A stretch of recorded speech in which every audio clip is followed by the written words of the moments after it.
so much, Yan, Tana thank and you. Kiara. Grabe, Hello. Tana.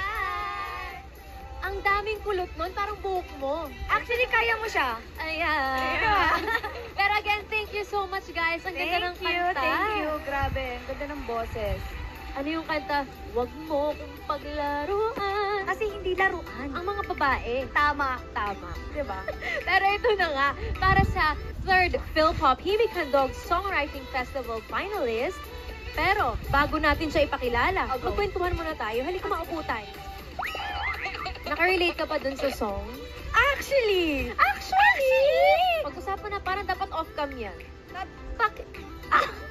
Pero hindi, maganda yung message nung kanta kasi tapos may rap pa siya, no? Tapos ang ganda nung rap niya, para mga larong Pinoy. Mga Oo. laro, may nanay-tatay, pen-pen de Sara pen, at ayaw